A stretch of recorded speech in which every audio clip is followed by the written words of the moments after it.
I think it's being recorded. Yes. Okay, welcome to our second workshop on learning-based light field coding. And the program is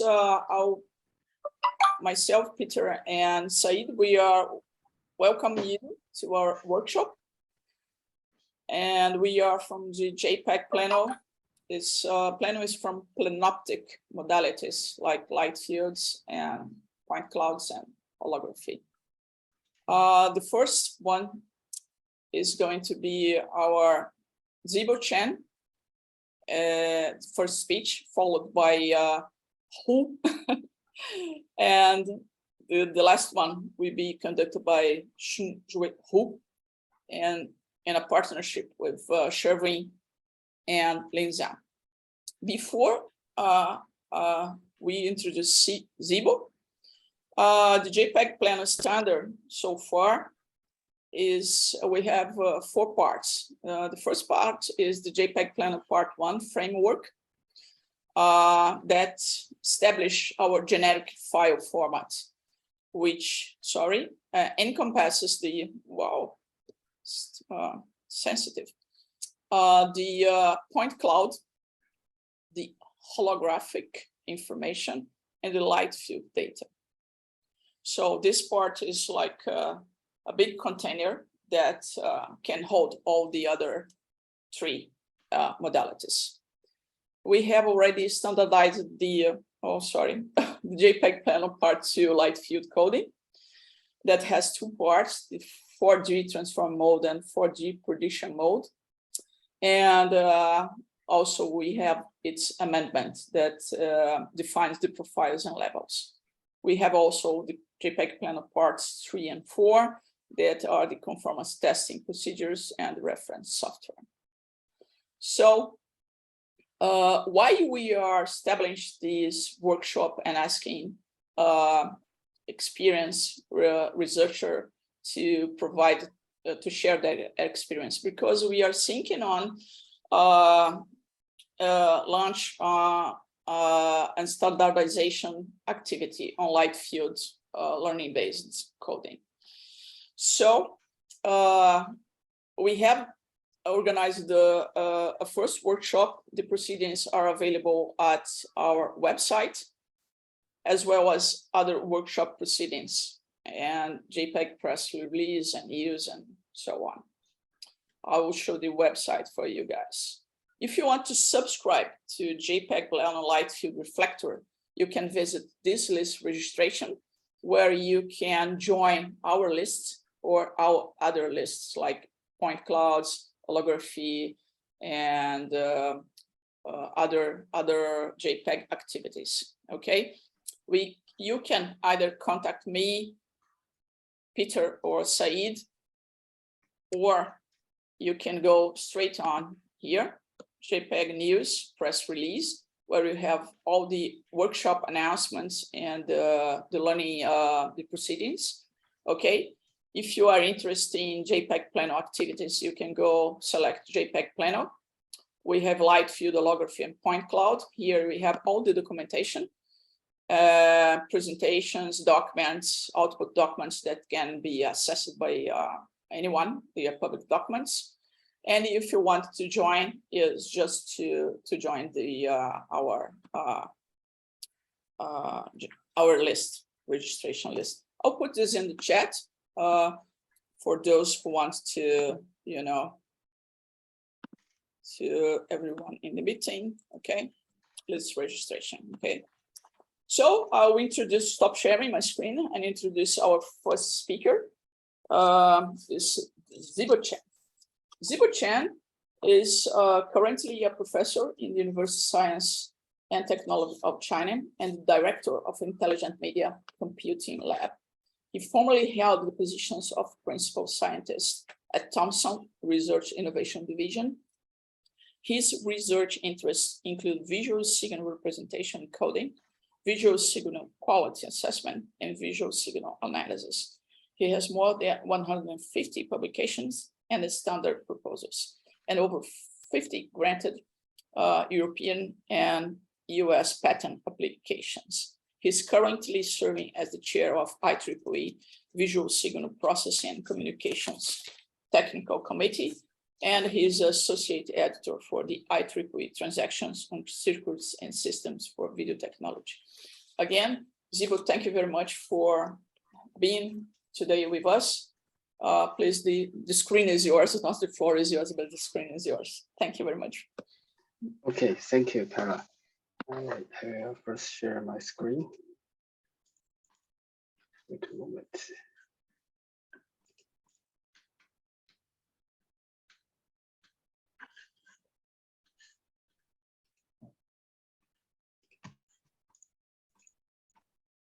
Okay, can you see the screen now? Yes, we can. Thank you. Okay, thank you, Carla. Okay, it's my pleasure to be here to attend this JPEG workshop. And I'm Zhibo Chen from University of Science and Technology of China. My group focuses on the research on the video signal coding and quality assessment. Today, I want to give a very short introduction on our preliminary exploration on the explicitly and the or implicitly learning-based light field coding. Okay, so as we all know, a light field is the collection of all the lights in the scene. It contains information of the light intensity and the light directions. So usually we use a two-plane model to describe the direction information of the light, as shown in this figure. And therefore, the light field can be considered to be a four-dimensional tensor signal. And this is a typical light field image of micro-lens arrays. It can be represented as a lensed image or array of symmetric images. So later in this presentation, I will introduce how this kind of two different representation will influence the learning-based coding schemes. And light field image compression also faces the problem of the huge amount of data. And this is the data from camera arrays such as Poznan or Fraunhofer, which typically consists of thousands of cameras and each camera with a 4K resolution. So in this case, a single still light field image has up to 49.2 gigabytes data. So therefore, a high efficient coding is really necessary. And there are already many research work has been started based on the traditional hybrid coding schemes, try to decorrelate the spatial angular correlations. And then there are also some standard activity, just as Carla has introduced some activity in the JPEG and also some activity in the MPEG standard group. This will not be covered in today's presentation. Today, because the focus of topic is about learning-based coding, so I try to give a short introduction on our very preliminary exploration on two kinds of learning-based light field coding schemes. First is try to explore explicitly to reduce the spatial angular redundancy based on some learning-based technologies. And another scheme is some exploration to build the implicit 3D structure representation and to use such kind of implicit representation for the compression. So we all know that the traditional image coding standard has all based on the hybrid coding scheme framework, which has been evolved around 40 years. And the latest VVC standard was released in 2020. And why for the learning-based image compression techniques, especially the framework based on the variational autoencoder has been developed very fast in the past 4 or 5 years. And the recent work has shown comparable performance to the latest VVC coding schemes. So therefore, it's really a promising techniques with further investigation. I think this is also the reason why JPEG try to build up a learning-based image coding standard, no matter for 2D image or light field image. The traditional hybrid coding framework is basically, we all know that composed of the linear transformation module and scalar quantization and the entropy coding part. And these coding modules is usually handcrafted and optimized individually. And so the initial neural image compression framework is quite similar to the traditional hybrid coding framework, which adopt nonlinear transform, which may be uninvertible to replace the linear transform part to achieve more complex representation. And to add the additive unit noise to release the traditional hard computation part to enable the end-to-end optimization. And also the attribute coding part can benefit from some data-driven schemes. So after such kind of introduction of the end-to-end optimization coding framework, researchers realized that the nonlinear transform and release consideration can be jointly modeled as a variation autoencoder framework, just as shown here.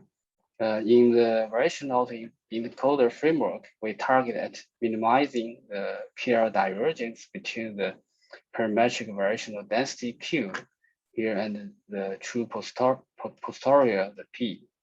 So actually, thanks to the introduction of additive unit noise, this term will be 0, and this term is the distortion term, and this term is the rate term. So as a result, we can complete the rate distortion optimization in an end-to-end automatic way in the learning-based coding framework. I think this is also one of the reasons why learning-based framework developed very fast in the past 4 or 5 years.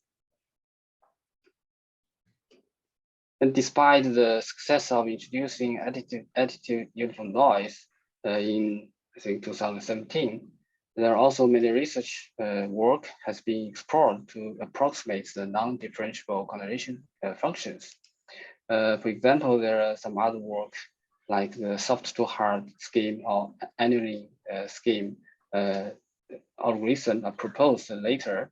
And all these kind of methods try to gradually adjust the differentiable approximation function to approach the shape of the hard correlation as shown in this figure. But such kind of scheme can solve the problem of the train test mismatch, but it will degrade the compression performance because such kind of abandon of the additive uniform noise usually will weaken the representation ability of the latent space.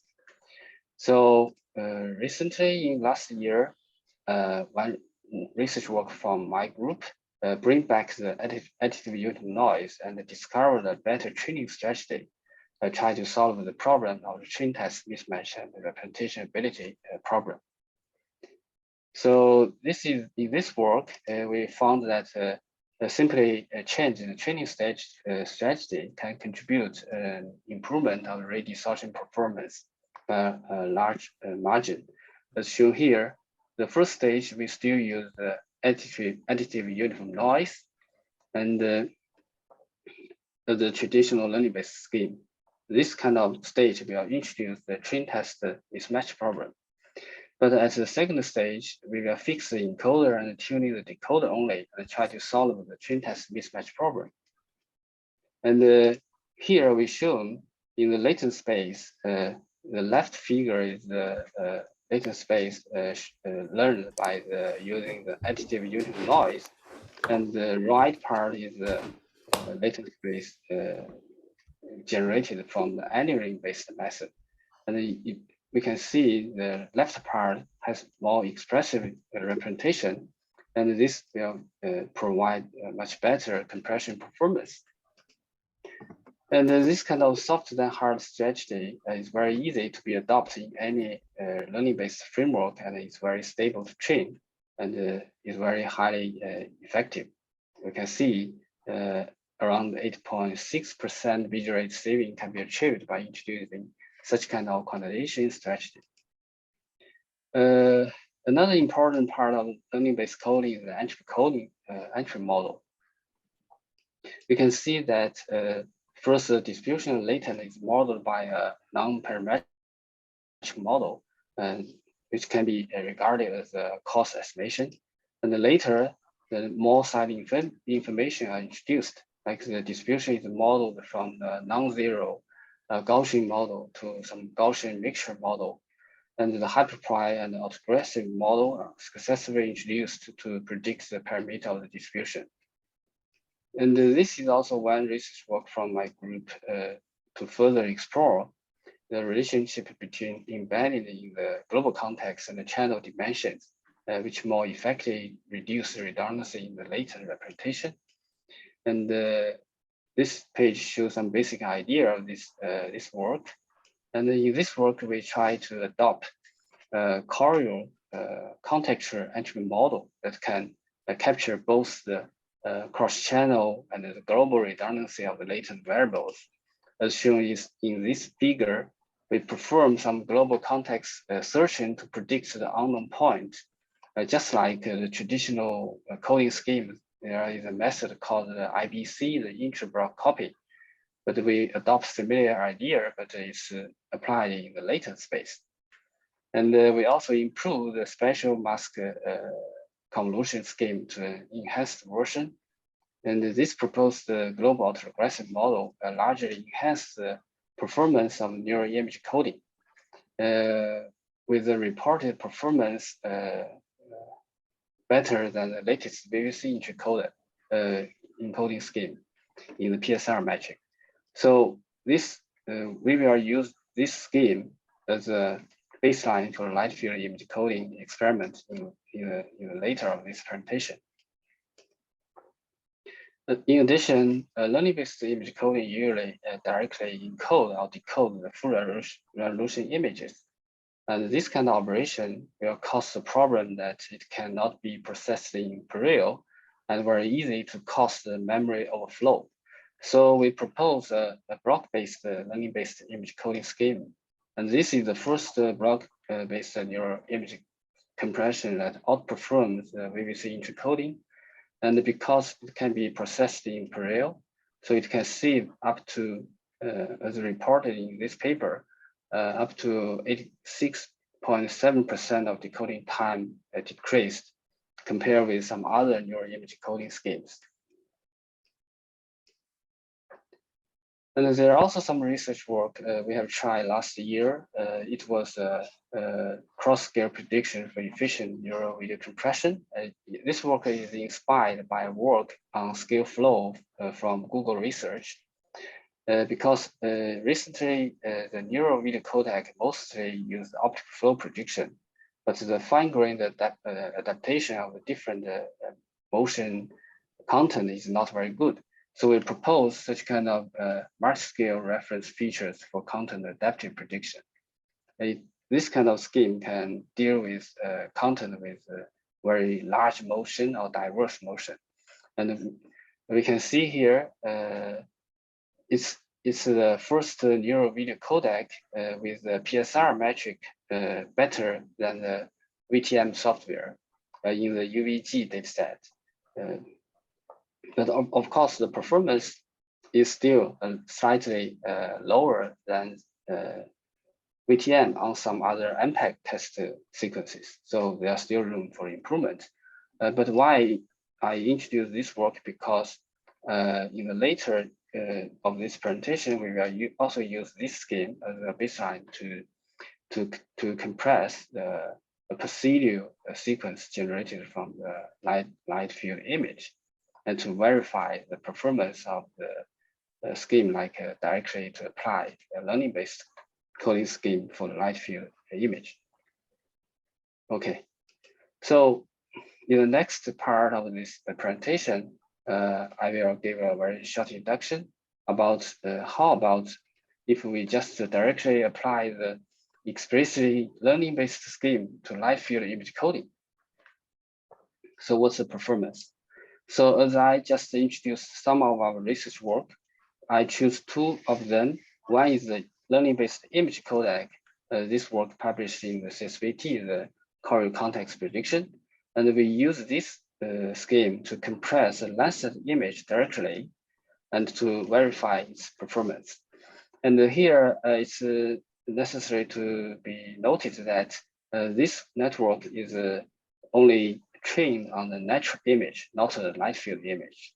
and it's only optimized for PSR metric. So we just want to test how about the performance. And another besides scheme is to use a video codec to compress the array of the subnatural image in a procedural video sequence.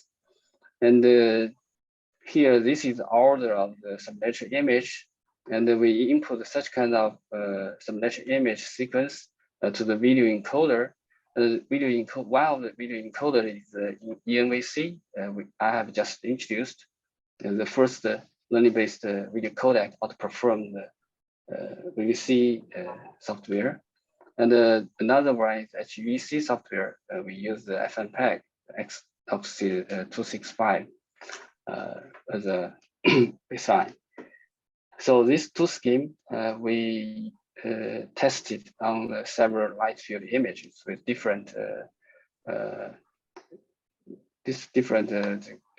simulation image disparities. Here is the test result for the bikes. And we can see here that HVC still perform the best, no matter in the PSR metric or SSI metric. And it's interesting that for the CCP, the learning-based image coding scheme, its performance is much even better compared with the learning-based video coding schemes in the PSR metric, and a little bit worse than the ENVC. I will introduce the reason why later. And here is another image. We can see here that the HVC is still the best in the PSR metric. And here for the SSI metric, the CCP scheme is even better than HVC scheme, because CCP is a learning-based image codec. And this is another one. And here the HVC is still the best, and the CCP is better in the PSR metric, and the ENVC is better in the SSI metric.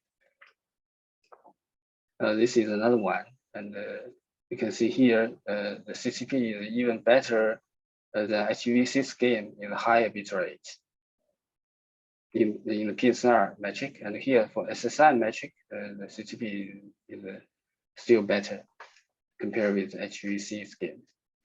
And we also test some synthetic light field images with much larger disparity. And here we can see CCP scheme, the learning-based image codec performance is the worst. And ENVC and HVC perform very close to each other, even for PSR and for SSI. And one reason is that, as I've introduced in former presentation, ENVC, the learning-based video codec we proposed, is specially designed to deal with the video sequence with very large motion, with very diverse motion. So it's not the performance of this ENVC scheme is not very good for the light field image like here, like this kind of image with very small disparities between the submetric images. But for larger disparity, the performance seems to be improved compared with the former scenario. And this is another light field image sideboard, and you can see still the CCP, the performance is the worst, and the ENVC and the HVC are much better. But here, like we can see for SSI metric, and the ENVC is even better compared with HVC scheme. So this is our very preliminary test to directly apply the learning-based image or video coding scheme for the light field images. And another exploration is considering to utilize the implicit representation for light field image coding, because recently there are many advances in implicit representation and its application in the 3D reconstruction and the view synthesis. And we all know that implicit representation can leverage the parameter of the neural network to store the same information, and specifically to store the mapping from the input coordinates to the same properties such as the RGB, the pixel color, or the density or the sign distance. And compare with the traditional discrete explicit representation, the implicit representation is much more compact, continuous representation, which may be benefit for some downstream tasks like the view synthesis, the super resolution, and the denoising, and also maybe compression. So that will be interesting to explore how will it affect the mirror signal coding. So that's why we have did some very preliminary work in this point. And this is actually one famous work, NERV. It's kind of scene representation for novel view synthesis using implicit representation. And it can work with only a few 2D image of one specific 3D scene taken from different viewpoints, and then a continuous scene can be reconstructed, and some other novel view can be rendered. So the key of this scheme is an implicit representation, like here, the MMP network that can predict the RGB value and the volume density of any special coordinate. And this is one pioneer work in exploration to apply the implicit neural representation for 2D image coding. And the basic idea is very simple. We just represent an image as a continuous function and parameterized by the network parameter. So the problem of the compression the image is transferred to the image model compression task. So different from the conventional signal representation, implicit neural representation can express the continuous function, thereby having the potential to represent signal in a more complex and more flexible way. So it will be very simple and very straightforward. We can consider to apply such kind of scheme directly to the light field image compression. But as I have introduced at the beginning of this presentation, light field image is kind of 4D tensor. So where one simple baseline is try to directly mapping the 4D coordinates, the U, V, X, Y, the coordinates to the RGB value. So, but the problem is that this kind of scheme is simple, but the complexity is very high. And so we can just set this as a baseline. The name is a Siren. We can call this Siren scheme as a baseline. And then we will design some other low complexity scheme and compare the performance. And the first framework we propose try to solve the complexity issue is inspired by the work. The name is NERV, which maps a frame index to a frame image instead of mapping the pixel coordinate directly. And this kind of scheme can significantly boost the decoding efficiency. So we designed an implicit representation scheme to map the angular UV coordinate and the corresponding signature images. In order to further improve the performance, we also carefully design the network. Here we can see we have the MP network and also the nerve block is the same from this paper. But except such kind of building blocks, we also integrate some residue blocks after each nerve block to further improve the performance of the generation. And this work has just recently accepted in PCS 2022. And we can see some performance. It's very simple design actually. And even by this very simple design, you can see this scheme already outperform some other method in terms of the SSI metric. You can see here in this figure, the blue line is our scheme, and we compare with some other scheme like the Siren and NERV scheme and HVC procedure sequence compression, and also the JPEG Pleno 4D transform prediction scheme. But for PSNR, it's still a little bit worse compared with the JPEG scheme. But as we just introduced, this is very simple implementation, and there are many operations can be integrated. And we can see here, compared with the CRAN, and the complexity has reduced more than 20 times.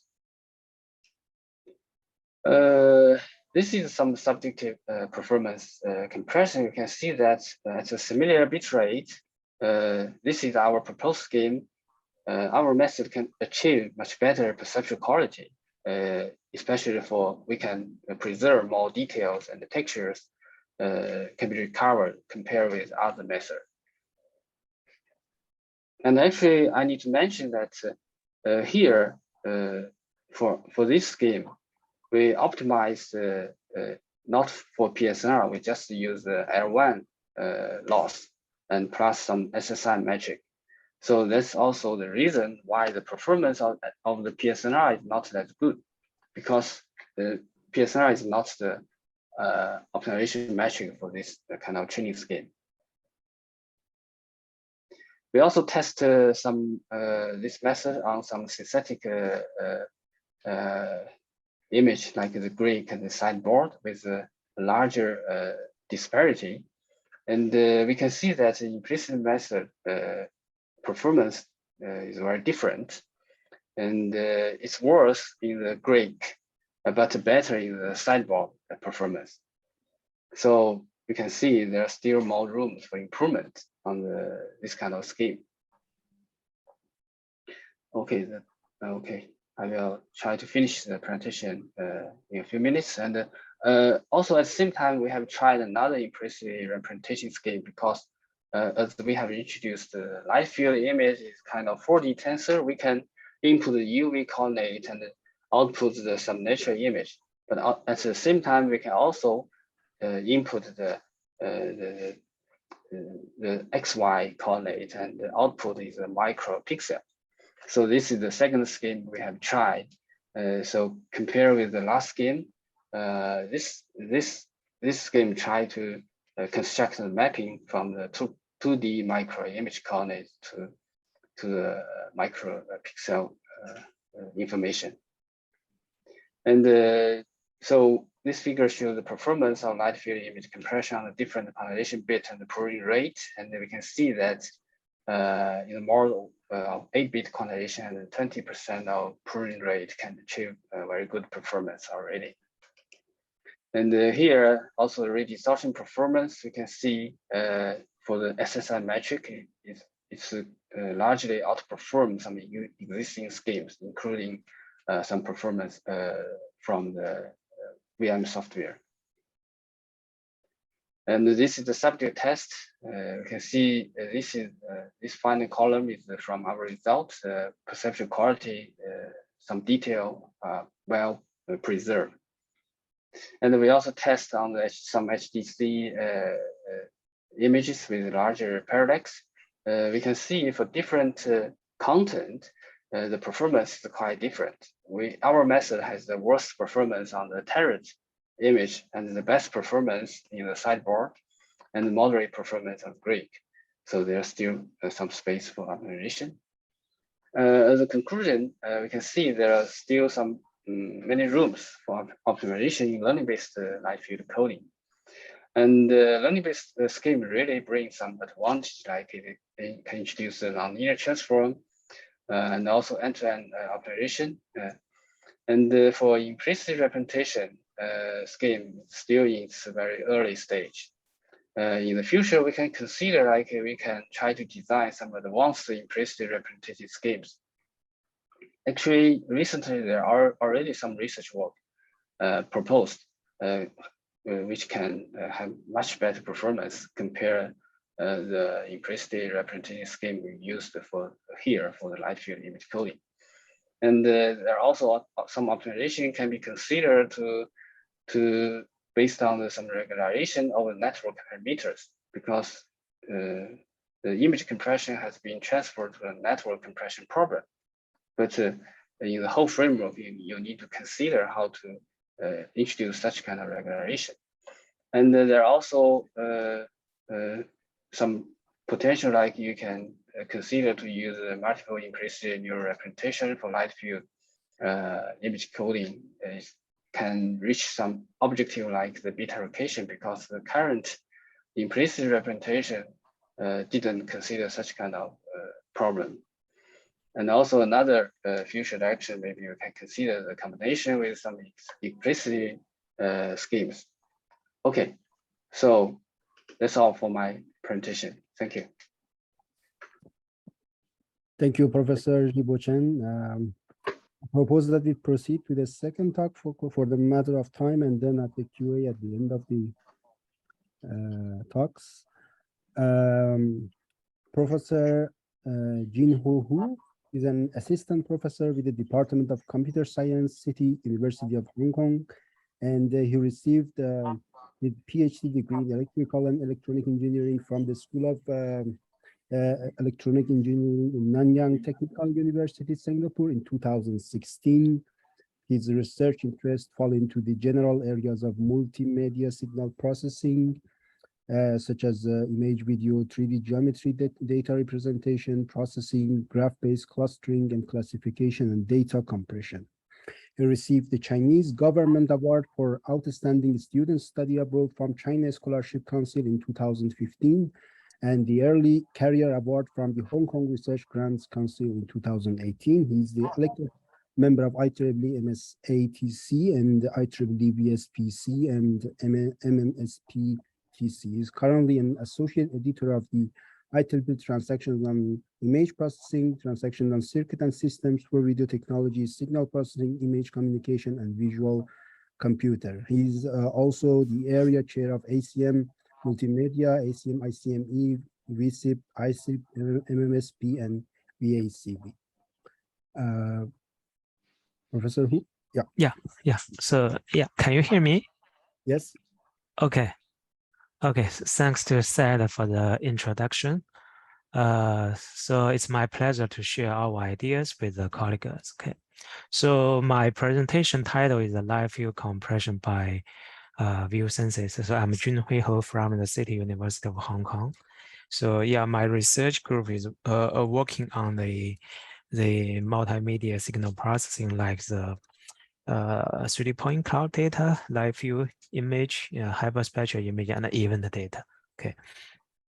So Professor Chen just introduced the background of live view, so I will not spend time on this.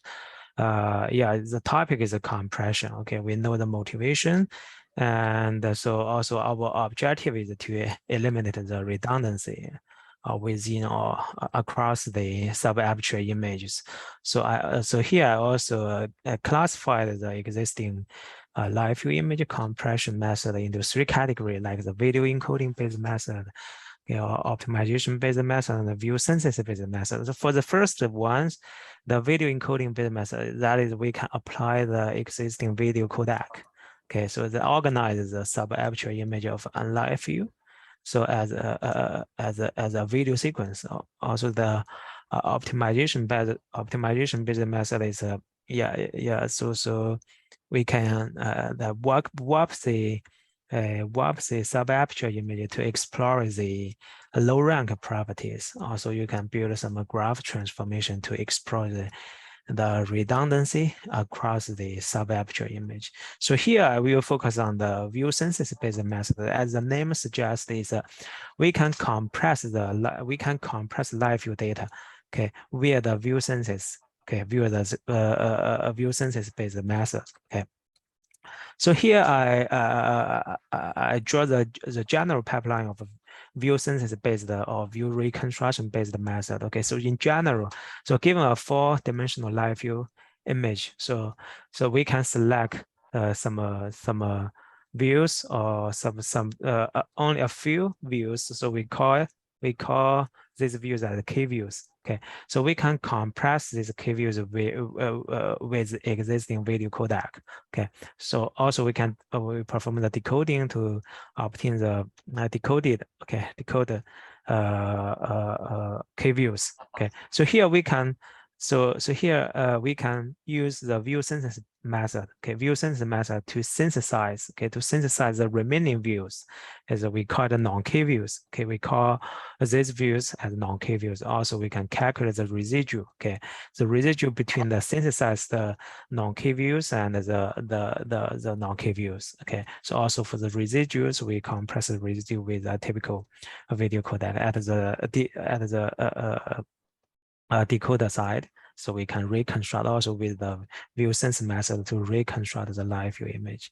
Also, so for such a pipeline, okay, for such a pipeline, if we want to achieve a high compression performance, so we have to consider the following issues. So yeah, the most important one in the view synthesis based method is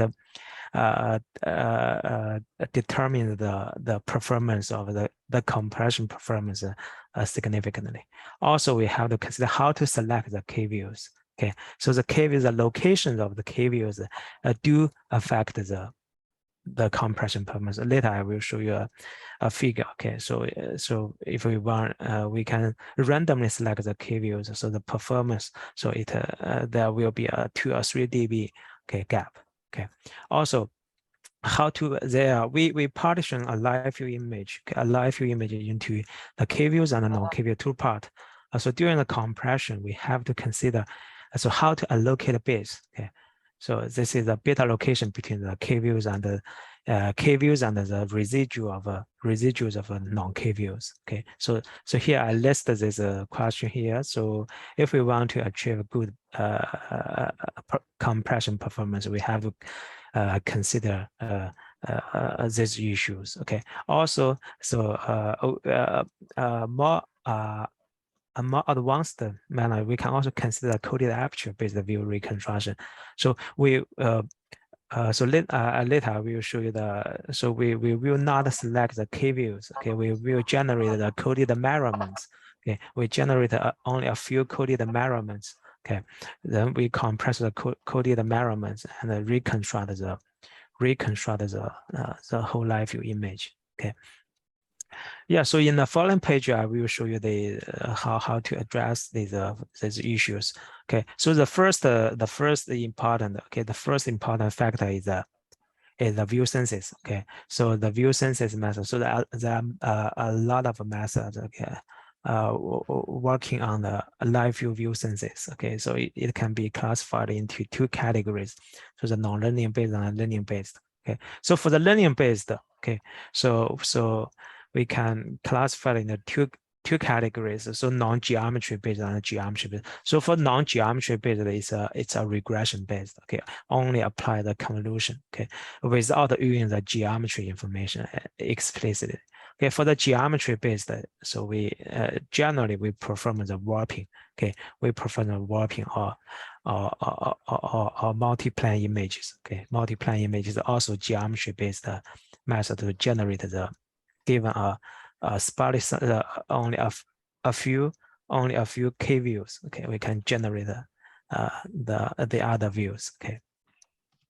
So here I simply introduce, due to the time limitation, I only introduced our ideas, our previous ideas on how to synthesize, how to synthesize the densely sample live views. Okay, so for this method, this is the non-geometry based, a purely regression. Okay, pure regression based. That is apply the convolution. Okay, apply the convolution. So the idea is quite simple. It's a cost to find.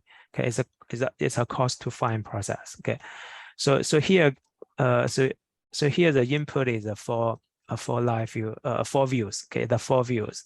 So here the first network is the view synthesis network. So this is the 4-dimensional signal. So if you want to perform a convolution over the 4-dimensional signals, okay, so intuitively the 4-dimensional convolution is the choice, right? So but the 4-dimensional convolution is a large number of parameters will be introduced. Okay, so here we can we use the spatial angular alternating convolution. That is, we can apply the 2D spatial convolution or and the 2D angular convolution alternatively, okay, in an iterative manner, okay, in an iterative manner. So in this way, we can speed up the process, okay, improve the efficiency. Okay, so here the first step is that we can synthesize the views from the input views, and the next the refinement. Okay, the refinement network is we can apply the 4-dimensional convolution. So here the 4-dimensional convolution. So we can set a larger street. Okay, we can set a larger street to. So the purpose. Okay, the purpose of the refined network is to refine all views. Okay, to explore the relationship among all views. Okay, but the disadvantage of such method is obvious. Okay, it's a pure regression based method. Also, the input. Okay, the input should be regular because we apply the 2D angular convolution. So it requires the input pattern. Okay, it's a regular pattern. Okay, it's a regular pattern. Also, this method will the performance of this method is limited for the live field with large disparities. Okay. So to this end, we also propose another geometry-based method. So as I mentioned, the input can be the input views can be distributed with the irregular pattern. Also, it can be so here to address this issue. Okay, to address this issue. So we propose another method. Also, we want to address occlusion issue. Okay, occlusion issue. So here the idea is so here this is the input. So we input the selected views and also their position. Okay, their position. So here we build the PSV, the plane sweep volume. Okay, so the plane sweep volume is a set of warped image with a predefined disparities. Okay, so from this plane sweep volume, we can estimate the disparity. Okay, we can estimate the disparity, also the confidence. Okay, so for example, if we input 4 views, so we will warp the input view to the target view. Okay, we will warp the input view to the target view based on the estimated disparity. Also, also to address the occlusion issue, so we have to fuse the. So if there are 4 input views, so we will generate the 4.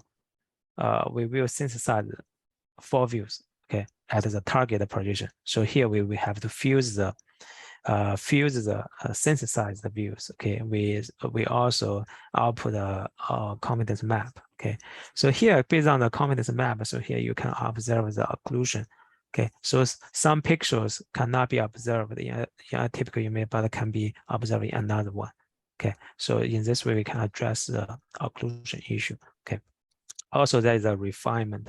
Okay, that is apply the spatial angular alternating convolutions. Okay, to refine the synthesized views. Okay, so this is this method can achieve a much better performance. Okay, on the live fields, with larger disparities. Okay, also it can output the arbitrary angle, the views at arbitrary locations. Okay. So the another geometry-based method is so here we want to address the limitation of a commonly used warping operation. So this figure illustrates the disadvantage of the commonly used warping. The commonly used warping is so here let's say this is we consider backward warping. Okay, the backward warping, this is a synthesized views. So let's see the position. So in the backward warping, we know it's a correspond here, this pixel. So the yellow and the red part correspond to the foreground and the background. Okay, so here if you apply the traditional warping, so we will use we will apply the bilinear, or you can set the bilinear or bicubic using the neighboring pixels to interpolate this position, right? interpolate this projection. So here, but this pixel is located at the boundary of the foreground and background. So after the interpolation, you will obtain a round pixels. Okay, so here, so our idea is, okay, so we want to generate, okay, we want to generate a weighted combination. So that is, we want to learn, given a set of neighboring pixels, we want to learn the interpolation weight adaptively. Okay, so here, so for this is our method. Okay, so it's still the backward warping. Okay, but if we want to generate the value of this pixel, so let's say the red part is the background part. So this pixel will not be selected. Okay, the weight is a very, the weight is the weights of these pixels are close to zero. Okay, so here the bright part is indicated, a bright pixel indicate a larger weight.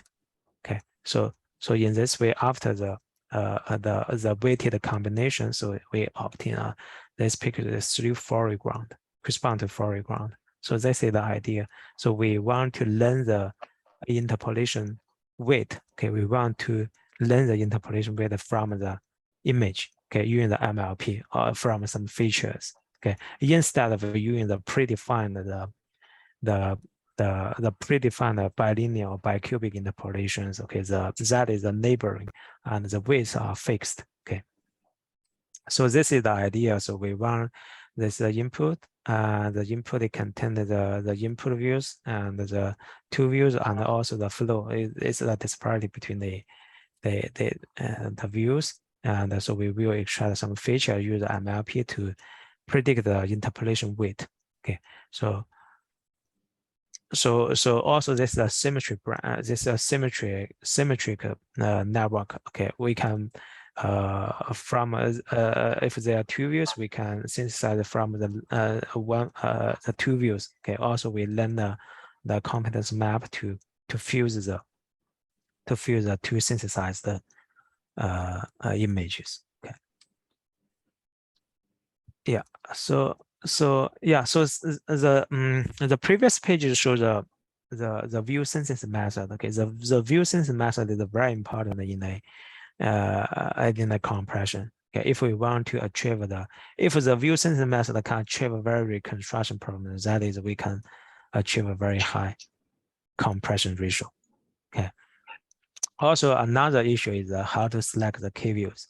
Okay, so here I show you the so here for example, we want to reconstruct the 7x7 views. Okay, a live view image with a 7x7 dimension. Okay, so here we use 4 views. Okay, so we can randomly select four views. So here, so you can observe. So this point, this is the y-axis is a PSR. Okay, so the y-axis is a PSR. So here you can observe this is the dot correspond to different selections. Okay, different selections. So here we select 4 views from 49 views. Okay, so here you can observe the highest and the lowest. The gap is around 2.5 dB. Okay, 2.5 is that is the location of the K views. The location of the K views do matter. Okay, affect the compression performance significantly. So here the intuitively, so how to select the K views. So it's a we can mirror if the target views on the novel view that close to the K view, the non-K views closer to the K views, the quality, the synthesized quality will be better. Okay, so here we can measure the distance. Okay, the overall distance between the non-K views to the closest K views. Okay, so this is it's similar to the in this 7x7 grid to select 4 anchors. Okay, select 4 anchors. So in fact, this is the classroom, right? It's equivalent to select the classroom center. Okay, select the classroom center. Okay, so we can build such a optimization, but this is a preliminary method to select the key views. But it's also the key views. The key view selection also depends on the scene content. Okay, so but it's this method is simple, yeah, effect. Okay, simple, but very effective. Okay. So this is the second issue is how to select the key views. Okay, we can it's equivalent to classify if we want to select key views, so it's equivalent to classify the all views of a live view image into key clusters and find out the class center. Okay, the center of each class. Okay. Also, the third issue is the view census is a beta location. Okay, so this one is we can use a rate distortion model. Okay, we can build the rate and distortion model to optimize the quantization parameter. Okay, for the K views and the non-K views. Okay. So the last part is let me check. Oh, so we still have 5 minutes. Okay, so the last part is the coded aperture based. Okay, so different from the view census based method. So here for the general pipeline of a coded aperture based is so here we will use some coded aperture to generate some measurements. Okay, so the measurements is the weighted combination. Okay, the weighted combination of the input views.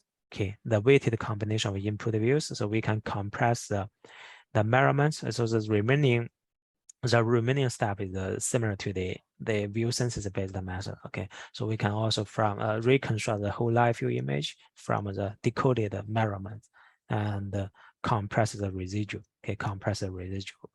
Okay, so the important step is how to reconstruct the live view image from the measurements. Okay, how to reconstruct the live view image from the measurements. Okay, so here this is the coded aperture based. So the idea this is how to generate the measurement. The measurement is in the discrete form is the weighted combination. So here this is the aperture.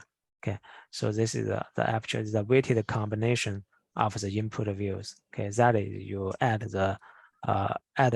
assign a weight to each views and add the view together. We will observe it's equivalent to obtaining a blurring image. Okay, but the reconstruction performance, okay, the reconstruction performance of coded aperture based is much higher. Okay, it's much higher than the view census based method. But because more information, okay, more information is contained in the coded measurements compared with a single views. Okay, for one measurements, okay, compare with one measurement with one views. Okay, it contains more information because it's a weighted combination of the all views. Okay. Yes, this is also this kind of a coded aperture based live view sensing. It can be realized by the prototype way that we can use a locus, the liquid crystal on silicon, okay, to simulate the aperture. Okay. So the important is how to reconstruct. Okay, the algorithm to reconstruct from the measurements. Okay, so also we still have 2 minutes. Okay, so here this is that we we propose a deep learning based method that is based on the sensing, based on the sensing mechanism. We can formulate an optimization problem. Okay, so we can also unfold this optimization problem. So to design a network. So here this is the prior, okay, regularization term. So but we didn't use the explicit explicit regularization term. So this is that we can use a neural network. Okay, a neural network because an explicit regularization term is insufficient to model the high dimension live field. Okay, so we can use a network. Okay, to realize the regularization term. Okay, so we can unfold the algorithm and build a network. Okay, so this is the deep prior. Okay, the deep prior. Okay, Also, we also propose another. It's also reconstruct the live field from the coding environments. Okay, so here for this one is we iteratively learn the live field refinement from the residuals between the pseudo environments and the environments. Okay, so this is the so here the framework is different from previous one. So the most contribution of this work is the important contribution is so how to perform the feature extraction, okay, over the 4-dimensional signals. Okay, so like in previous page, I introduced the 2D spatial, the spatial and angular alternating, but it's also a predefined. Okay, so here we can model the feature extraction over the 4-dimensional signal as a probability problem. So with some predefined feature extraction modules, okay, like over the EPIs, over the spatial, and over the sub-aperture image, okay, over the angular. So we can learn their probability. Okay. Yeah, so this is the end of my presentation, but here I didn't introduce the video-based, and so here I use this table to summarize the advantage and the limitation with these 3 kinds of, for the video-based, okay, we can use the existing off-the-shelf video codec, and it's also achieve good performance, but for the video codec is motion estimation based, right? So, but it's insufficient to explore the photometric relationship among sub-aperture image. You know, the photometric relationship is different from the video frames. Okay, the motion information are different, so it's a limited performance. Also, about for the view sensor based method, also that we have to consider the generalization issues. Okay, like you train a network on a live view with a small disparity, but it may fail. Okay, to process the live view with larger disparities. Also, another important issue, so I think, is how to evaluate the quality. Yeah, so simply compute the average PSNR of a sub-aperture image. Okay, so the current method they compare the average PSNR of all sub-aperture image, but you can obtain a high PSNR, but the disparity information cannot be recovered. Okay, so I think the evaluation is a significant issue. Okay, so how to evaluate this 4-dimensional signal? Yeah. Okay. Also, so here, yeah, I will give a tutorial on the V-shape this year. It's about the deep learning for live views. It cover many topics like the live view, disparity depth estimation, including learning and non-learning, and the view senses, and spatial super resolution, compression, and coding. Yeah, a lot of several issues. Okay, so yeah, if you are interested, you can also attend this tutorial. Okay, thank you. Thank you, Professor Hu, for the very interesting talk. So our last but not least talk today has actually 3 contributors. I try to quickly introduce the 3 contributors. Jinju Hu is now a total PhD candidate between University of Ottawa, Canada, and Beijing University of Post and Communication, China, and he has recently submitted his thesis titled Light Field Video Processing and Streaming Using Applied AI. And his promoter, Professor Shervin Shilmamadi, received his PhD in electrical engineering in 2000 from University of Ottawa, Canada.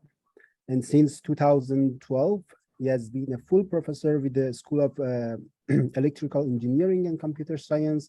He is director of the Discover Laboratory doing research in applied AI and measurement methods for multimedia systems and networks. The result of his research, funded by more than $28 million from public and private sectors, and have led to over 400 publications, 3 best paper award, and 70 researchers trained at postdoctoral, PhD, and master levels, and 30 patents. He is founding editor, chief of the IEEE Open Journal of instrumentation and measurement, and associate editor of ACM transactions on multimedia computing communications and applications. And the third contributor, Professor Lin Zhang, is the director of Beijing Big Data Center and a professor and doctoral supervisor in Beijing University of Post and Telecommunication.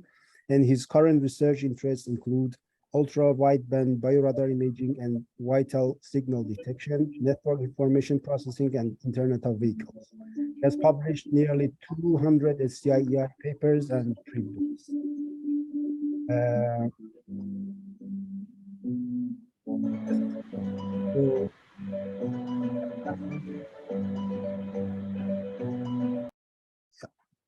Okay.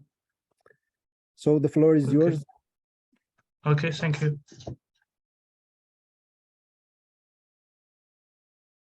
So Professor Sherwin, do you want to do the talk first? That's okay. I think the chair gave a very good introduction. You can go ahead, Junjue. Okay.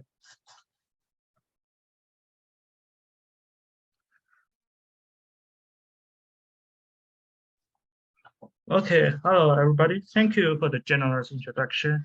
And I'm Xinjue Hu, a PhD candidate from University of Ottawa and Beijing University of Post and Telecommunications. My research topic is about net field processing and transmission.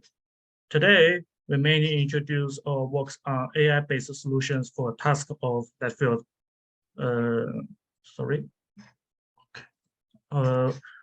Our works on AI-based solutions for task of net field depth estimation and the net field compression. Our report is divided into 3 parts. In the first part, we will introduce the main challenges faced by these 2 tasks, which is the net field estimation, depth estimation, and the net field compression. And in the second part, our proposed depth estimation algorithm based on the convolution neural network is introduced. In the last part, we present a paradigm of applying graph neural network to net field compression. First, we start with the research challenges. The first challenge is addressed to depth estimation. As the title shows, existing depth estimation algorithms don't work well for different net field acquisition devices. As we know, there are roughly 2 types of acquisition devices for net fields. One is the lens light scheme with a very small interval and a dense distribution for viewpoints. And the other is the camera matrix scheme with the large interval and a sparse distribution. The disparity between net field viewpoints captured by the lens light is very small, almost invisible to the naked eyes, as they are usually less than 1 or 2 pixels. However, the disparity of the camera matrix is very large, usually reaching more than a dozen pixels. The extremely different disparity ranges will have a very large impact on the performance of depth estimation algorithms. We use a classical net field depth estimation method named the EPI-NET for testing, which has ranked first in the performance on the HCI dataset in previous years. We can see that the performance of this method is very good for the dense net field, but it doesn't work at all on sparse net field. This is mainly because the large disparity range exceeds the detection capability of EPI-NET. The second challenge is for the net field compression.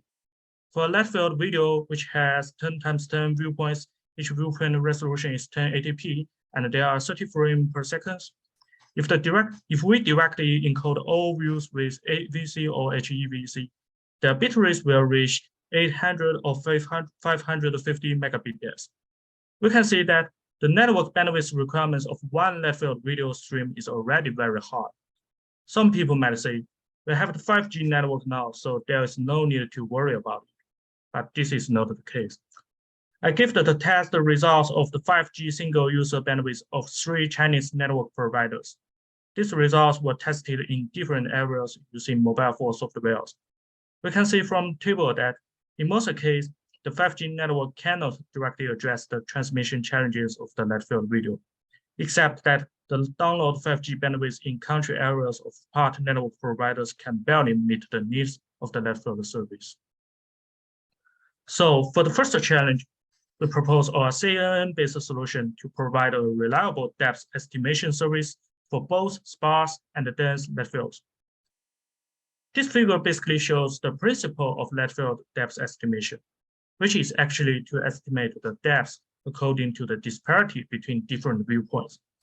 As can be seen from the formula, disparity is not only affected by the depth of the light source, it is also affected by the baseline and the focal length of the net field camera.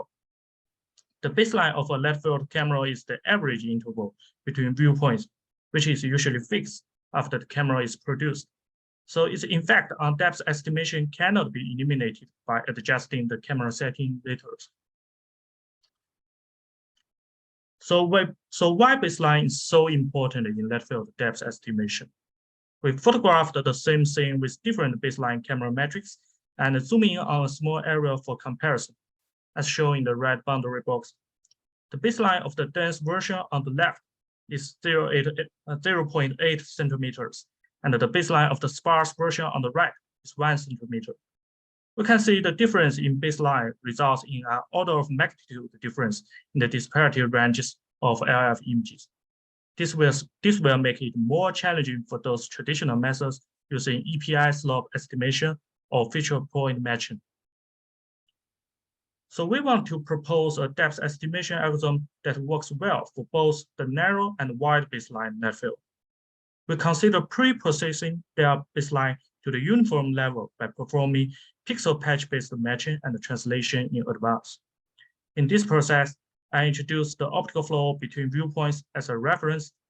And finally, for the patch matrix with uniform baseline after pre-processing, we use a CNN network to perform fine-grained disparity prediction on them. The data used to train this CNN network contains both sparse and dense net field samples. We first do optical flow estimation between all SAIs and the central SAI one by one. The SAI here refers to the sub-aperture image. Although these optical flow maps looks very similar to the coarse-grained disparity maps, their precision cannot meet the requirements of computing depth maps directly. So we use them to find a suitable offset to match and shift the SAI matrix.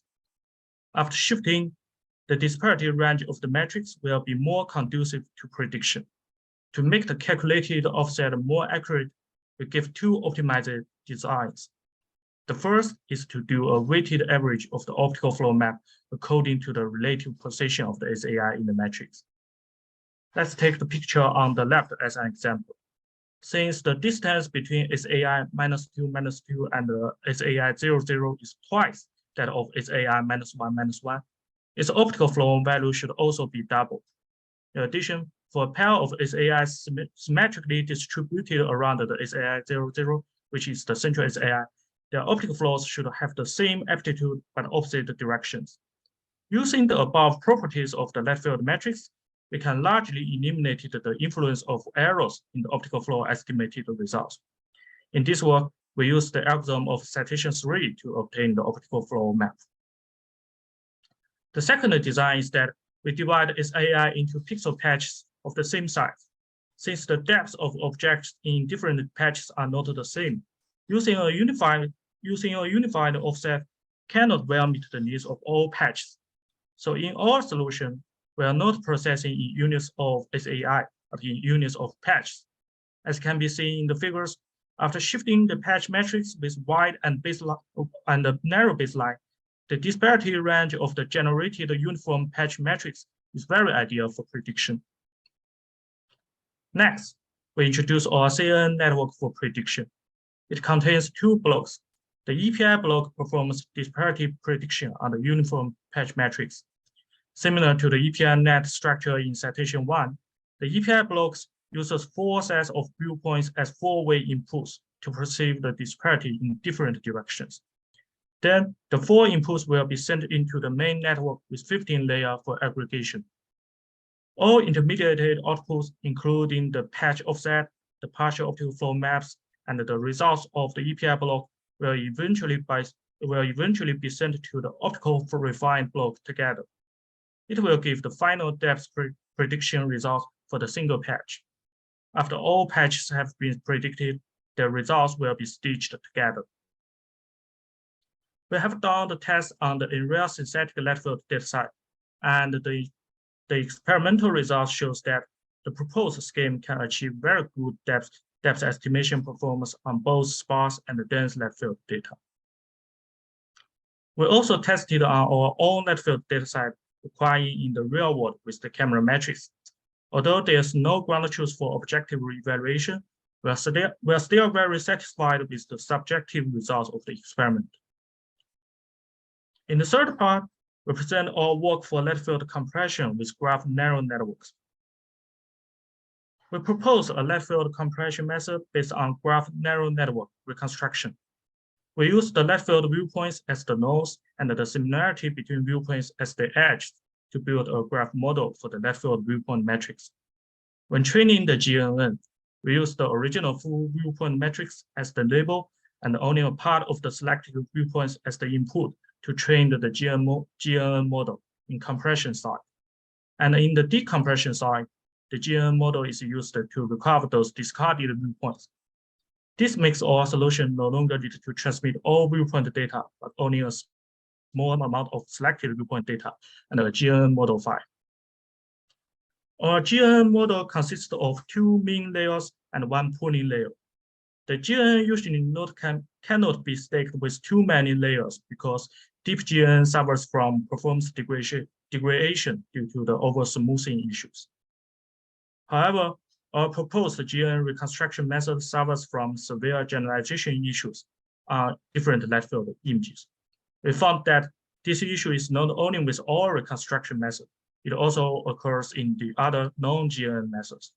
For example, the LF reconstruction based on SFFT, the sparse fast Fourier transform from the citation 5, and the graph-based learning method, the GBL method from the citation 6. As shown in the figure, the reconstructed results of jelly beans and bunny are better, and the average PSNR of the reconstructed SAI exceeds 40 dB. But the reconstruction method performed worse on night and Stanford crystal, only with PSNRs of lower than 30 dB. The trends of the SSIM and the VMAP of the experimental results are basically consistent with the PSNR. We also provide the zoom-in detail patches of the reconstruction results on night and Stanford crystal, which shows that a lot of artifacts and noise are introduced during the reconstruction. So then we want to figure out why light field reconstruction works so badly on night and Stanford crystal. We do the Fourier analysis of the content of all light field images first, and we notice that the high frequency signal competence in night and Stanford crystal are higher than others. Therefore, the failure of the reconstruction algorithm on high frequency competence may be the main causes of the generalization issues. We further obtained the residual error of the reconstructed results in the experiment, and it can be seen that the distortion mainly appears at the edge and the textual parts, which further verifies our inference. So we propose a light field compression scheme with a 2-layer structure, which divides the light field data into low frequency and high frequency layers. The low frequency layer is comprised using the GNN reconstruction method, which can greatly improve the compression ratio. The high frequency layer combines all its AI into pseudo sequencing and uses the video encoder HEVC to directly compress them, which can ensure the reliability of the decompressor quality to the greatest extent. Our experimental result confirmed that after using the 2-layer compression structure, the noise introduced by the GNN reconstruction is largely removed. Our compression scheme can fully exploit the advantages of the light field reconstruction in compression without worrying about its generalization issues. The rate distortion curve shows that the compression ratio of the proposed method has a significant advantage when the bitrate is low. This is mainly due to the introduction of the GNN reconstruction method in the low frequency layer, which can directly discard a large size of the viewpoint data without transmitting them. And the 2-layer structure ensures that users can obtain high-quality decompression results when the bitrate is sufficient. Based on our work on GNN light field compression, we propose a multiple description coding scheme for net field streaming using GNN compression. Although this work is not so related to the AI technologies, if the audience is interested, we can further introduce the details of the work or recommend reading or paper on transfer multimedia. So we still have time, so we can go on. So this work focuses more on the design of the net field streaming schemes. Even we have designed a dedicated net field compression method, the transmission bit rate required for net field video is still larger than that of traditional video. So network fluctuation will have a great impact on the stability of net field streaming services. Based on our previous work on GNN compression, we designed a net field streaming scheme based on multiple description coding. This scheme can split the net field matrix into different levels of descriptions according to the downsampling ratio of the viewpoint matrix. A high-level description can be split into multiple low-level descriptions, and in turn, multiple low-level descriptions can be reassembled into a high-level description. During the transmission process, no matter how the network fluctuates, the users will receive as many descriptions as possible to reconstruct the higher-level descriptions. The higher the final combined description level, the higher the quality of the complete viewpoint matrix reconstructed by the GNN model.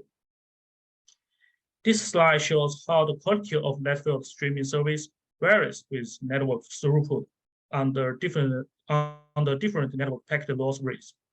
Compared with the scalable video coding scheme and other MDC-based schemes, the proposed scheme is least affected by the network fluctuations and has the most stable performance. This is the end of our presentation. Thank you for listening and feel free to ask any questions. Thank you. Thank you very much for your talk. And now, please, all the speakers, can you please open your cameras so we can start the our discussion? And please, people that is participant, you are free to ask anything for the speakers and the authors of the presentations as well. Okay, Eduardo speaking from Brazil. I have a question for Zibo-chan. Hi. Hi. I've seen that one of the limitations of the training methods for light field is the training set, because we don't have that many light field data sets for giving diversity. But for the implicit method solve that. But I've seen also that the explicit methods that you have shown results for both lenslets and HDCA. Okay, yeah. And this is a good thing. The question that I ask is, when you presented those two results, they have the network has been trained, has used the same training sets for both, and if so or not so, what were the training sets used for you? Okay, thank you. Actually, your question is about the training set for our introduction on the learning-based scheme, right? Yeah, explicit, yeah. Yeah, explicit. Actually, for that part, I have introduced in presentation that we don't use any live field image for training. We just use the natural image for the training the whole learning-based scheme, and also the training metric is PSNR metric. Yeah. Okay, and what about the video coder? Because you also use a video learning-based video coder to code the live field. Yeah, ENVC. Yeah, we also introduce the ENVC scheme. That scheme is also trained on the natural video sequence, actually. Okay. Okay. Thank you very much. We don't do any special design or special training for live field content. We just because after our publication, and we just use the same software for natural image or natural video to compress light field image. We don't do any fine tuning or retraining of the network. We just apply it directly to compress the lens image or the subnatural image sequence. Okay, thank you. Very interesting. Thank you for your talk. So it's very preliminary. So that's why I mentioned in the title of the presentation, it's very preliminary exploration. We just show some experimental results. Yeah. Okay, thank you. And another question, how do you, because you have presented the implicit and the explicit methods. Yeah. How do you see the future? In which direction do you think we are going to go?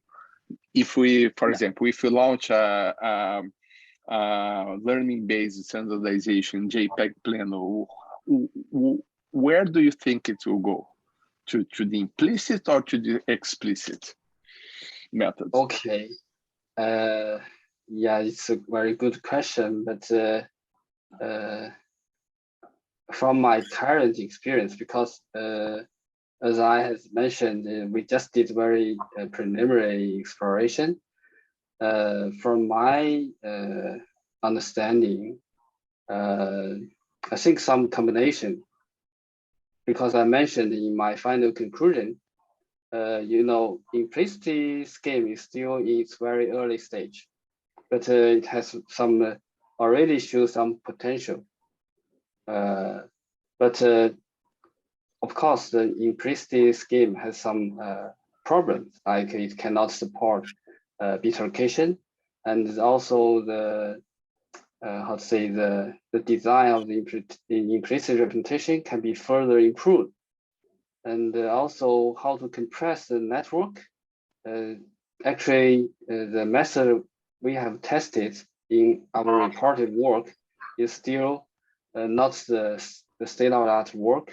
There are many improvements can be done, and I think implicit representation can show very good potential, especially for live field content or maybe in the future point cloud content.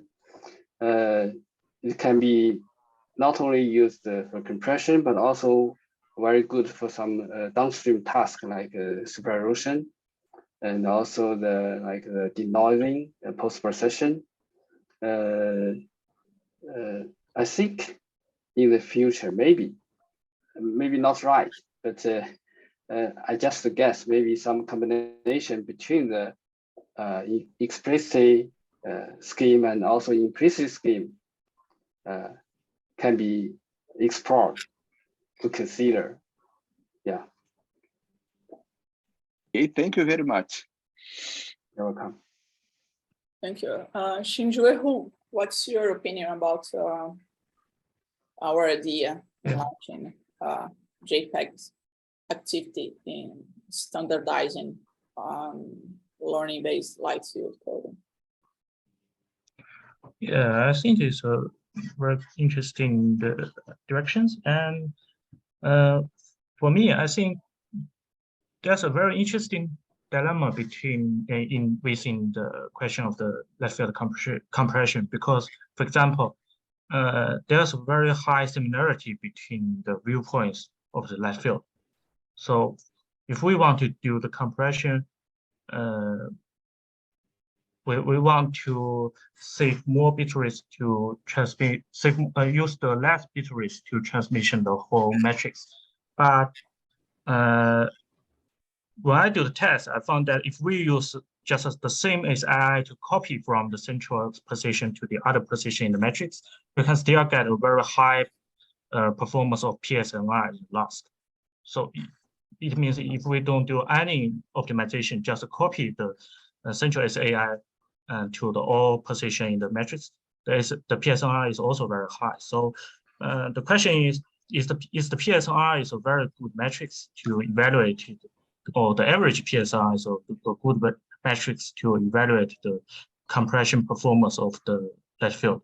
I think this is the first question. We need to propose a new matrix to evaluate the performance. And the second question is, how we should comprise the light field for light field processing? I mean, obviously, light field is not directly observed by the human eyes. We can it's not valuable to let users change the viewpoint when they see the light field video. So I think the best application ways to use the light field data is to process it. For example, to estimate the depth value from the light field matrix. That's very important. And if we use it to do the depth estimation, we will find that the disparity is the most important information in the light field matrix. The other information is not so important. So that's another question about metrics. So I still think the PSNR or SSRM or the other subjective metrics is not useful for the light field compression. I think maybe we should design a new way to evaluate it. That's my opinion. Yes. Oh, thank you very much. Very interesting. Fernando, please, you raised your hand. Please go ahead. Well, yes, of course, first of all, thank you for the presentations. I think, some of them were really interesting. But, I want to ask, I want to make a little bit a step backwards and ask a fundamental question. My understanding when I see in these days people speaking about, photorealistic 3D environments, they clearly go with point clouds and meshes, okay? Light fields seem to be losing momentum. I recently asked some people in this domain and they say, well, no light fields. Maybe we can have some, some few views and we generate a very nice mesh and we go from there. So we code point clouds, we code meshes, no light fields. And in fact, in these presentations, some of them I could not understand the test material. Some of them we still use, many of us, including myself, lenslet material that is very old. And by the way, it has almost no practical meaning in these days because even LITO has been discontinued. And I don't know about any real case that we would use that type of light field. So my question is, okay, these solutions are very interesting, but what are the real use cases and what type of light fields and what type of test material should we be using to become relevant? Because if we keep using lenslet light fields, I don't think we will be relevant at all, by the way. So what is going on with light fields in practice in terms of real use cases and real test material compared with point clouds and meshes? Okay, and this is for any of the three speakers.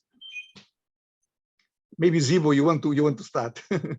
Yeah, so I have to answer the question you. first because I have to leave. Yeah, I'm still in office. So yeah, for the light field, I think the light field is not limited to the so we just talk about the views are located on a plane. It's not limited to the views located on a plane. So it can be a surface located on the surface. Okay, it's a multi-view. It's a traditional multi-view.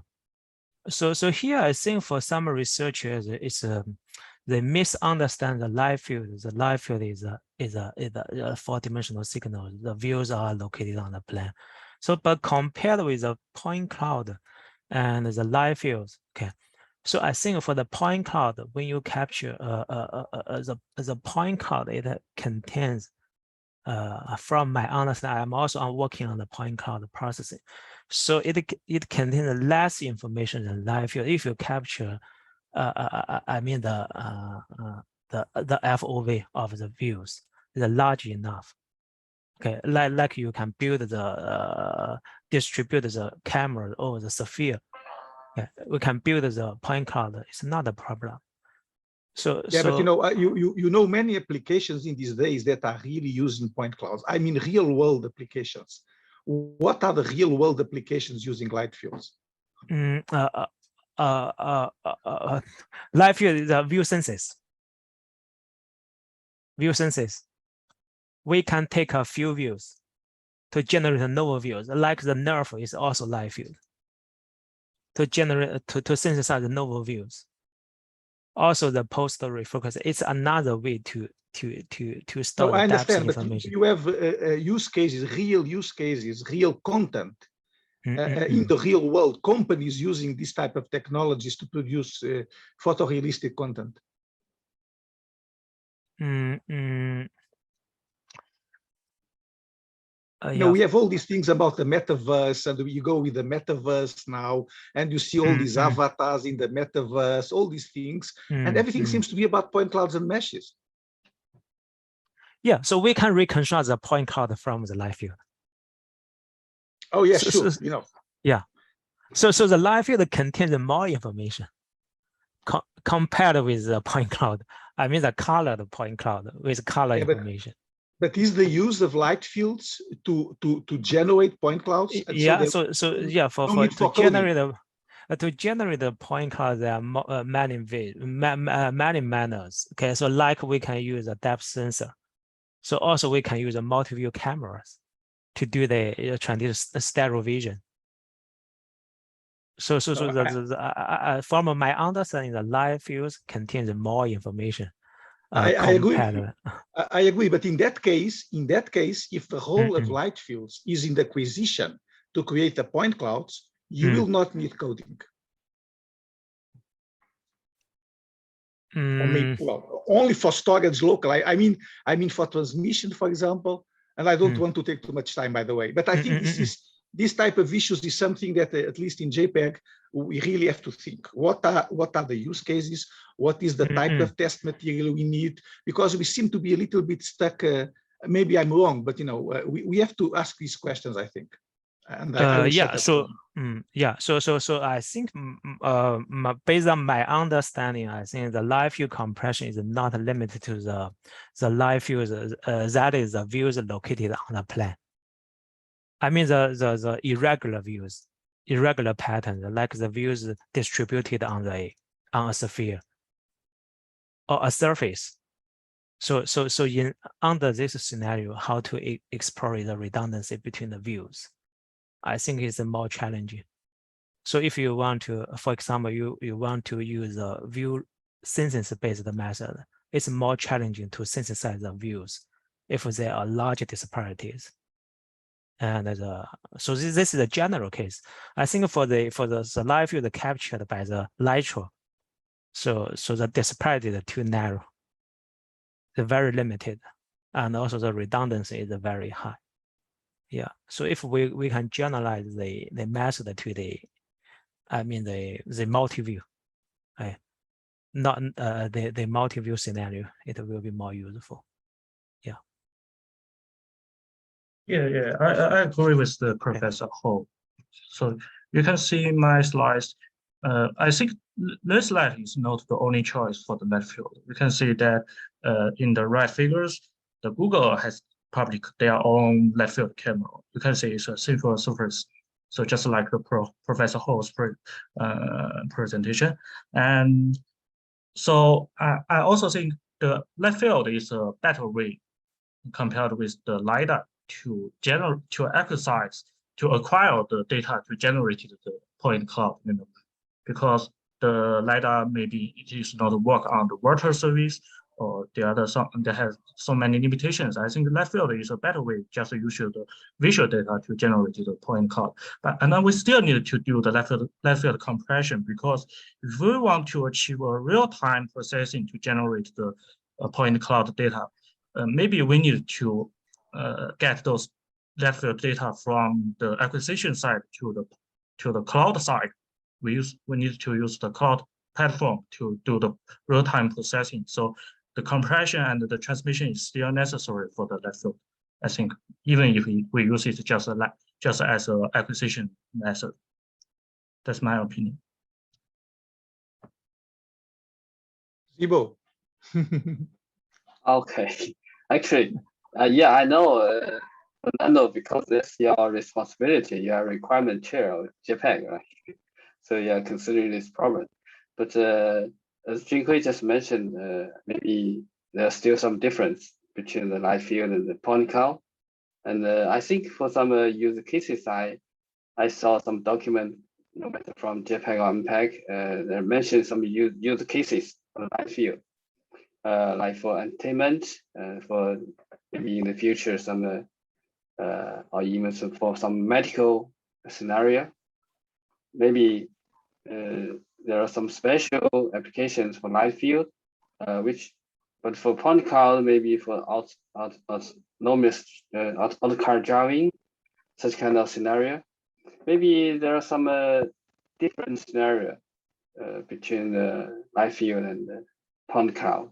But also it's just Junhui mentioned, like sometimes the light field you can use the light field data to generate the point cloud. Right? Yeah, but I think it's still necessary to consider the light field coding scenario. Yeah.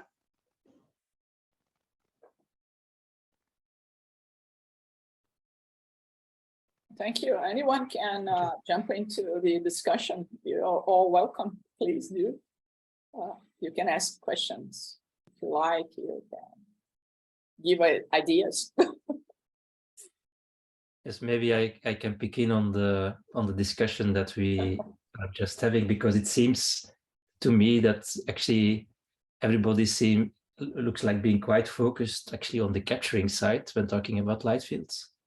But when you look at the visualization side, so my impression is we don't have so many, let's say, technologies currently on the table that we can use to visualize three-dimensional data. And so particularly when you think about the stereoscopic displays, of course, you can look at volumetric displays, okay, and then a point cloud might do, but okay, we all know that this is not giving really the most nicest, let's say, rendering. So, and then you automatically end up actually with light fields if you think about an autostereoscopic display or a display that kind of approximates a light field representation. And so my question is, isn't it there that we should be looking more to the visualization side? Because the capturing side is always a little bit problematic if you look at light fields, because okay, you need, as was mentioned before, you need the lens-based cameras or some similar system, or you need multiple cameras. And there are, of course, some cameras, other types of cameras popping up as well that tend to be capable of capturing actually an image plus depth information, but still that's still, let's say, to really some time ahead of us. So summarize, shouldn't we more looking to the display side and trying to assess actually what we need there in terms of technologies to enable efficient rendering? Thinking also at applications, if you look to gaming, for example, online gaming, a lot of the gaming, okay, is being running via actually streaming the content, the video, the rendered content, and the rendering is not happening at the device at home. So if you think about games that use 3D content and you want to do autostereoscopic rendering, then you might need to switch also to a light field representation. Anyhow, I would like to hear the opinion of the speakers also on this matter.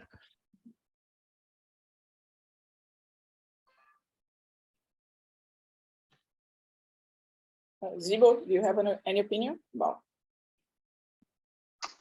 Sorry, Peter, I am not sure I hear your voice. Because some noise when I didn't very clear about the question from Peter. Some network issue.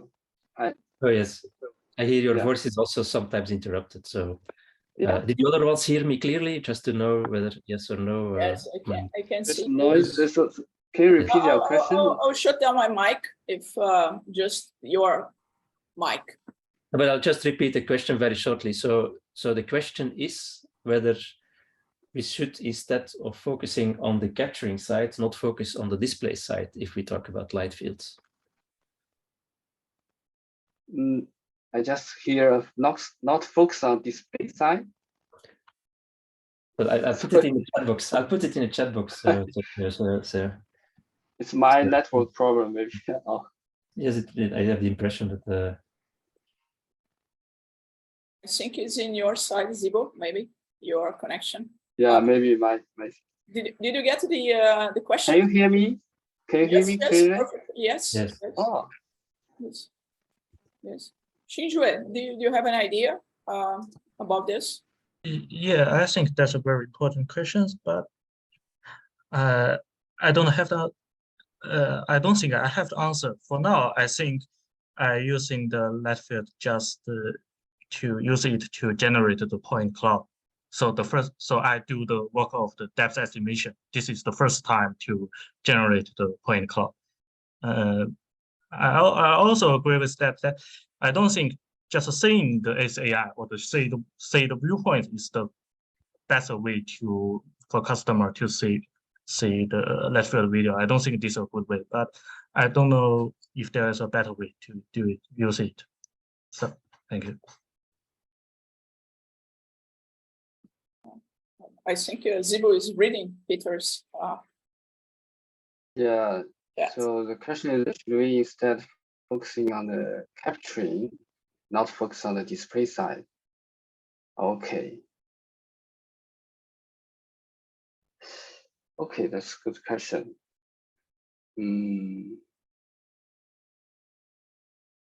I think because I didn't know much about the current research or the products about the light field capture devices. I don't know much current status, but I think for the capture devices, really depend on the application scenario. If it's for entertainment, or it's for some medical scenario, or it's for some like for some mobile consumer application, maybe there are different kind of capture way, right? And but for the display, I think maybe nowadays there are some companies, some startup companies mentioned or announced that they have some kind of light field display, but I didn't see the real product yet. But it's really a good question.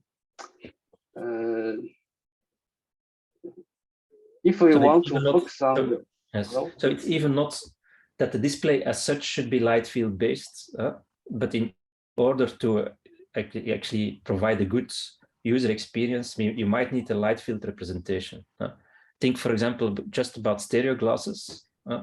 So as long as the person, and you don't want to support the head motion of the user is not moving, okay, then you just impose a particular type of a particular stereoscopic view. But if you want to account also for the motion of the viewer, and when the viewer is moving, so then you need a representation that you can quickly actually adapt to the current viewing position and give actually a right view on the 3D scene. And then a light field representation might be an ideal one, because if you have then the good view interpolation mechanisms on board, you can actually immediately on the spot generate the right views if you possess the right keyframes. So it's in that context I'm thinking as well, not solely about purely displays that contain light field technology, but also that can consume a light field representation. Yes, and actually, I think last year I have saw some prototype in China, and they display a very huge light field display, and it use some eye tracker. Not eye tracker, just check the eye of the subject, and it can check at the same time. Can check. They told me that they can check more than 100 people before the screen, and everyone can have a special glasses, and then they can generate. They can use some micro. I didn't remember, it's kind of small chip, micro lens, something like that. And for each small chip, it can emit more than 100, I think 192 direction of light. So they can generate some software to send the necessary light to the special subject. Mm-hmm. And at the same time, they check their head movement, something like that. Yes, that is interesting. So this was a kind of scenarios I was thinking about. I see that Fernando has his hand raised as well already for a while. Well, I think, well, this issue is very interesting. Well, one of the reasons why we speak more about the acquisition and the displays is that the displays don't exist. And the acquisition, light field acquisition to generate point clouds there are hundreds of companies doing it now for commercial purposes. So it's a very, very big thing, okay? So this justifies why we don't speak so much about the displays, because they simply don't exist. And we speak a lot about the creation because there are a lot of commercial companies making business out of it. Now, a very interesting issue. We don't standardize formats for acquisition and for display. We standardize formats for the content, okay? That's where you need interoperability. And this is very important. Because in fact, the content producers, they like the point clouds and the meshes because in terms of navigation, interaction, they seem to be much more friendly. And if you remember, there is a very interesting example from the past. In the past, well, and now, by the way, in video, we acquire with RGB, we display with RGB, we never transmit RGB, we transmit YUV. And it may happen that for some, maybe for different reasons, we will also have a format at the acquisition, a format at the display, that it's not necessarily the format of the transmission and the coding, well, for some reasons. And this is an example from the past. So I can perfectly imagine today that we have acquisition with light fields. Okay, and by the way, today they don't need many views, by the way. They can do amazing things with just 8 or 10 views, okay, generate a 3D avatar, okay? So it's very possible that we have light fields in the acquisition, we have point clouds in the content production, the streams, the coding, and finally, when light field displays will be available, we may regenerate the light fields for the display.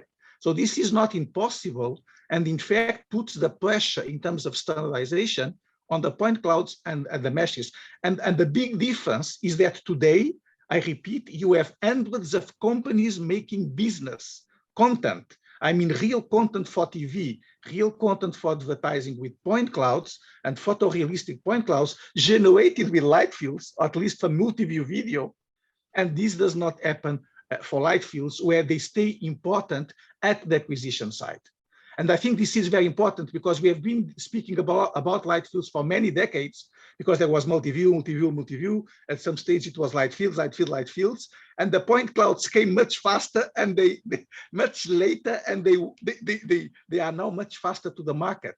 And that's why I was asking these questions, because we have to realize what is the role of each of these models to understand, okay, what we really need. I don't know if there are any comments, but I'm sorry, I spoke a lot. Yeah, no, it's a very good point, actually. Any other thoughts? Sherwin, you're still in the call? Yes. Yes. Well, we can. I agree. I agree with Fernando because yeah, I think the reason mostly is that light field is not yet a mature technology. I give the analogy of deep learning. Deep learning existed since 1980s. Researchers were doing research on it in the 1980s, and nobody thought it's going to go anywhere. And then suddenly, 3 decades later, it exploded because the application came. And at that time, by that time, it was pretty mature, and it actually helped to do a useful application. So as a researcher, because we are researchers, we're not from a university perspective, we are interested in the research aspect. Personally, I haven't looked too much into the application side of it, but it is an important side for sure. I agree with Fernando, and has to be kept on the radar. But I think the maturity of light field technology in general is not at a stage where it can be used in like a significant commercial application, the way Fernando was saying that should be expected. So yeah, so standardization definitely will help. If we do standardization of light field, that should help.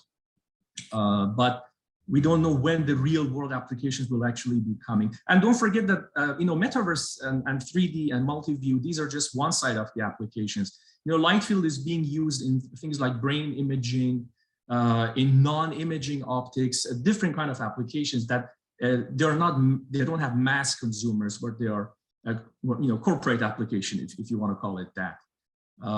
So I think it's we're going to see more of that as we go along, and you never know, maybe 5, 10, 15 years from now, bang, suddenly the killer app of light field will come out.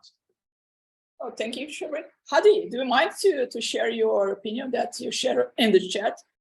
Maybe people didn't have time to read it. Hello, thank you very much. It was very interesting discussion actually.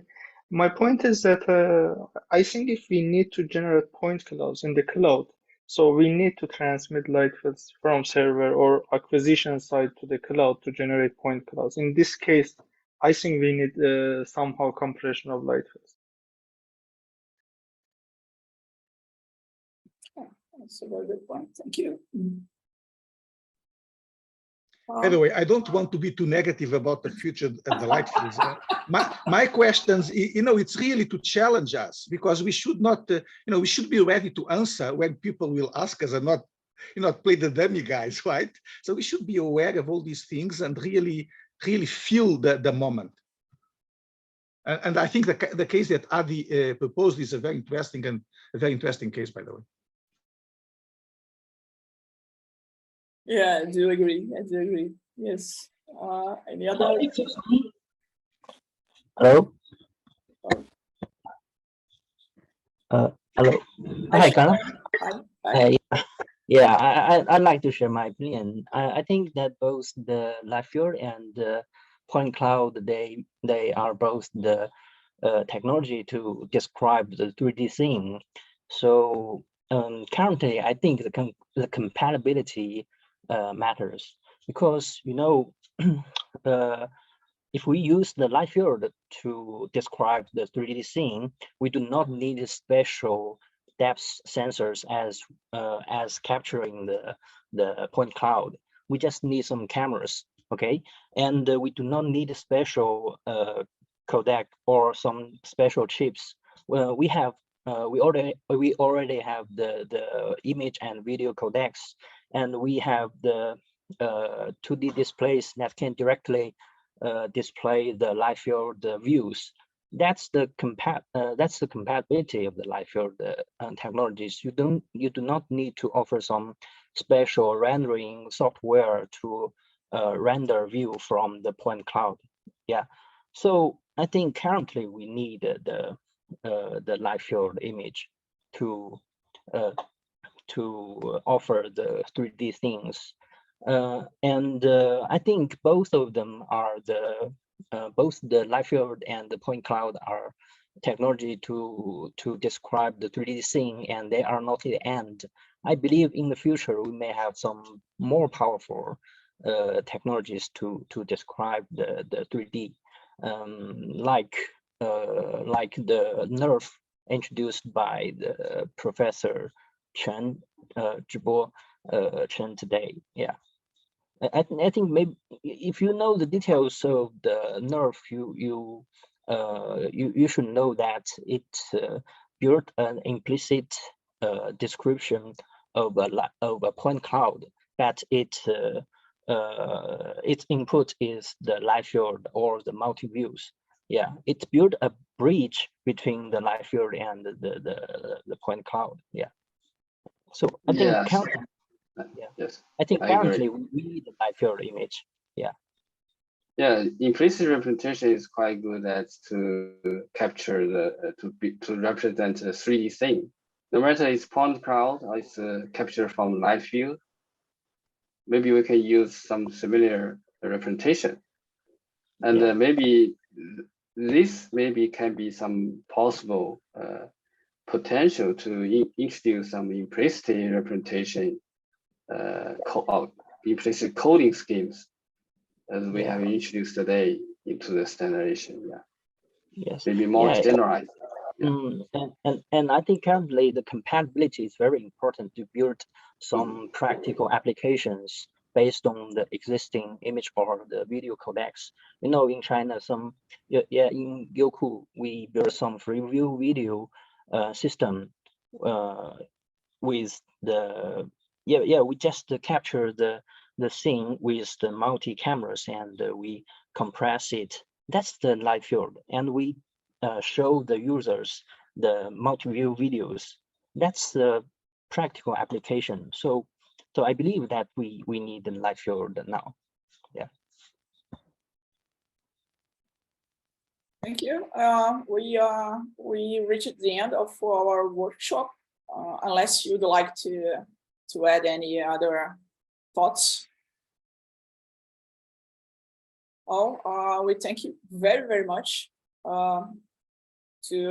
Thank you for everyone that take your time to come and attend the workshop, and of course the speakers.